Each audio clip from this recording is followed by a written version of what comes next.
जय श्री राम दीदी जी। जय श्री राम। हर हर महादेव। हमारे प्यारे सभी दर्शकों का स्वागत है। आशा करते हैं आप सभी लोग कुशल मंगल से होंगे।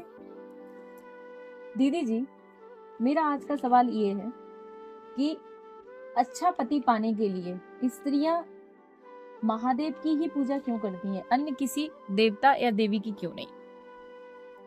बहुत ही अच्छा प्रश्न है देवियों के लिए ये प्रश्न। महादेव को भोलेनाथ भी कहा जाता है, शंभू भी कहा जाता है, त्रिपुरारी भी कहा जाता है। और महादेव एक ऐसे देव हैं जो हर समाज से तिरस्कृत की हुई वस्तु, चीज, मनुष्य, जो कुछ भी है, जो सारा संसार जिसको तिरस्कारित करके छोड़ देता है, धुतकार देता है, अगर वो महादेव की शरण में आता है तो महादेव उसको भी उच्च स्थान प्रदान करते हैं, उसका भी कल्याण करते हैं। तो महादेव की जो है माता पार्वती ने बहुत तपस्या की उनको पाने के लिए। एक बार क्या हुआ, नारद जी के कहने पर माता पार्वती ने महादेव से प्रश्न किया कि प्रभु, आप अपने गले में ये मुंडों की माला जो पहने रहते हो, ये किसके मुंड है? तो महादेव ने कहा, देवी क्या करोगी जान करके?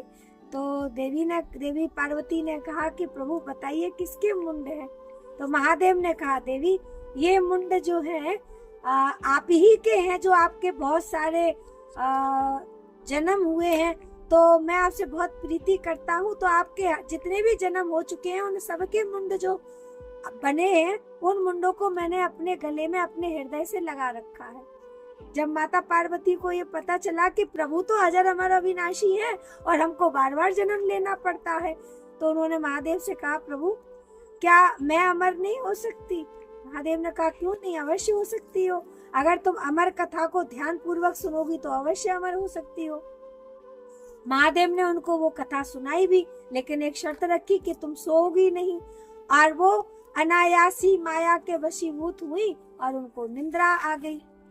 तो वो कथा फिर कबूतरों ने सुनी, जो कि आपने सुना होगा।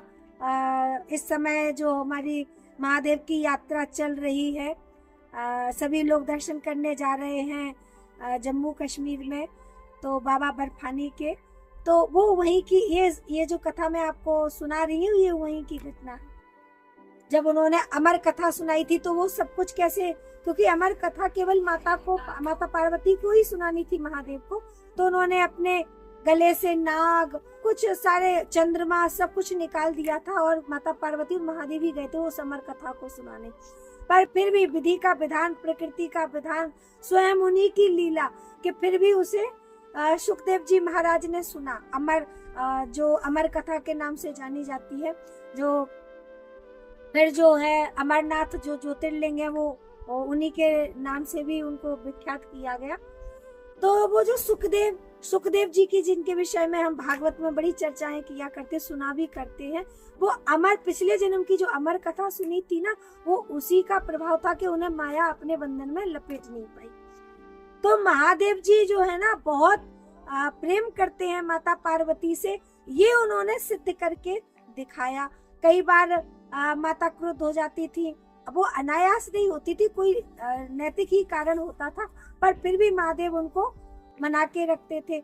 और महादेव को पाया भी माता पार्वती ने बड़े जतन से था, बहुत तपस्या करके पाया था। तो माँ भगवती पार्वती की इच्छा थी कि मुझे महादेव ही पति स्वरूप में प्राप्त हो, तो उन्होंने जो चाहा उसके लिए महादेव की ही आराधना और तपस्या की। तो इसीलिए देवियां भी ये चाहती हैं कि उनके मन का वर उनको प्राप्त हो, तो इसीलिए वो महादेव की पूजा अर्चना और वंदना करती हैं। वो भी चाहती हैं कि महादेव जैसे दयावान, क्षमा करने वाले और प्रेम करने वाले भोलेनाथ की तरह उनको भी पति प्राप्त हो। तो इसीलिए देवियों के मन में ये भाव उत्पन्न होता है, इसीलिए वो महादेव की पूजा करती हैं। सावन के सोमवार में व्रत भी करती हैं और देवियां बड़ी सरल हृदय की होती हैं, बहुत अच्छी होती हैं। तो ये माता पार्वती ने अपने चरित्र से प्रदर्शित किया है कि देखो कैलाश पर्वत पर भूत प्रेत रहते हैं, कैसे कैसे लोग रहते हैं वहां पे। उसके बाद भी माँ सबको स्नेह की दृष्टि से, प्रेम की दृष्टि से सबका बच्चे की तरह ध्यान रखती हैं। ये कौन कर सकता है? आज के समय में तो बहुएं बेटियां आती हैं तो 4 लोगों का भोजन नहीं बना सकती हैं। लेकिन ऐसा नहीं कि सभी बेटियां ऐसी होती, कई बेटियां अच्छी भी होती हैं। लेकिन माता पार्वती को देखो कि वो कितने लोगों का ध्यान रखती है कैलाश पर्वत पर, और जो भी उन्हें जहाँ से पुकारता है वो वहां पे भी उस बच्चे की, उस संतति की पुकार सुनती है।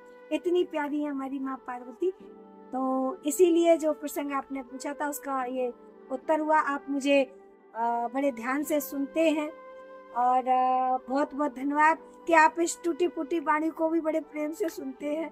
आप सभी ने ध्यान से सुना, उसके लिए बहुत बहुत धन्यवाद। जय श्री राम, जय हिंद, वंदे मातरम।